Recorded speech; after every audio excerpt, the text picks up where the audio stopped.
और लाहौर के इलाके बादामी बाग में नौजवान की हलाकत का मामला। मकतूल वहीद अख्तर ने 2 शादियां कर रखी थी, पहली बीवी को तलाक भी दे दी थी। पुलिस ने कानूनी कार्रवाई का आगाज कर दिया। मलिक मुश्ताक हमारे नुमाइंदे अभी हमें लाइन पर ज्वाइन कर रहे हैं। मलिक मुश्ताक, बताइएगा ये मामला है क्या? जी बिल्कुल, पुलिस का वही रवायती दावा है कि जल्द से जल्द जो है हम मुल्जमान को गिरफ्तार कर लेंगे। लेकिन इसमें सबसे बड़ी बात यह है कि वहीद अख्तर ने, जैसा कि आपने बताया, पहले कितने दिनों से ये अपने घर वालों को ये बता रहा था कि मेरे पीछे कुछ लोग मेरा ताकुब करते हुए दिखाई दे रहे हैं, मुझे ऐसा लगता है कि कुछ लोग मेरा पीछा करते हैं और वो मुझे कत्ल करना चाहते हैं। और वही हुआ कि कल ये जब अपने घर जा रहा था तो एक तेज रफ्तार मोटरसाइकिल सवार इनके पीछे आया, जिसने पीछे से इसके सर में गोली मारी और वही पर गिर गया और वहीं पर जान बहक हो गया। पुलिस की एक बड़ी नफरी जब वहां पर पहुंची, मुतलका थाने के लोग वहां पर आए तो उन्होंने वहीद अख्तर की बॉडी को कब्जे में लेकर पोस्टमार्टम के लिए भिजवा दिया। और फौरी तौर पर, क्योंकि अब पुलिस का वही कहना है कि मुकदमा दर्ज करने के बाद तहकीकात का आगाज कर दिया गया है। जिस जगह पर वहीद की डेड बॉडी पड़ी थी वहां से तमाम शवाहिद भी इकट्ठे कर लिए गए और अब मलिक मुश्ताक, मकतूल के अहले खाना से कोई बातचीत आपकी हुई हो, इसमें कोई बयान सामने आया हो? क्या आया जब वो पहले कहते थे कत्ल होने से पहले कि मेरे पीछे कोई लगा हुआ मुझे कत्ल करना चाहता है, तो किसी के ऊपर शक भी जाहिर किया था कि किसकी जानिब से ऐसा किया जा रहा है, उसका पीछा किया जा रहा है? कोई शक के घेरे में था उनकी निगाह में? कोई उनके रिश्तेदारों में से था या फिर कोई अनजान शख्स था?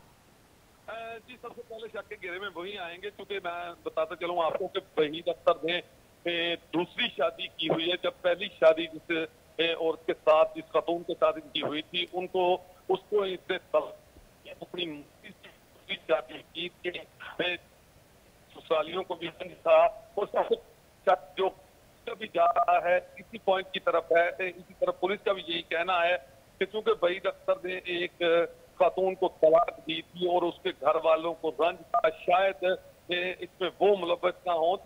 अच्छा मलिक मुश्ताक, पुलिस की जानिब से क्या बयान सामने आया है? कोई तफ्तीश की हो? कहां तक तफ्तीश पहुंची है? क्या वाकई में जिस तरह से अहले खाना की जानिब से शक जाहिर किया जा रहा है कि दूसरी शादी की, पहली बीवी को तलाक दी और पहली बीवी के अहले खाना गम और गुस्से में, इस वजह से गम और गुस्से से निढालते इस वजह से उन्होंने उसको गोली मारी? पुलिस की जानिब से तफ्तीश का आगाज किया गया है, बताइएगा हकायक क्या सामने आए हैं? जी, क्योंकि आज ही वहीद अख्तर की जो डेड बॉडी है उसको पोस्टमार्टम के बाद लवाहिकीन के हवाले किया गया है और आज उसकी तदफीन का जो सिलसिला है वो शुरू है। मैंने देखा है कि उनके घर के बाहर लोग बैठे हैं, अभी तक जो उसकी आखिरी रस्मात है वो अदा नहीं की गई। लोग यहाँ पर काफी ज्यादा मौजूद है। तो पुलिस की अगर बात की जाए तो यहाँ पर पुलिस के लोग भी मौजूद हैं। मेरी पुलिस से बात हुई, मुतलका लोगों से बात हुई, तो उनका ये कहना है सबसे पहले तो ऑपरेशन विंग की जानिब से ज़ेरे दफा 302 के तहत एक FIR दर्ज की गई है और उसके बाद जो प्रोसीजर है कि वो FIR जो है वो वाले विंग ये इन्वेस्टिगेशन करेगी कि असल हकायक है क्या। ठीक है मलिक मुश्ताक, बहुत शुक्रिया आपका, आपने हमें आगाह किया।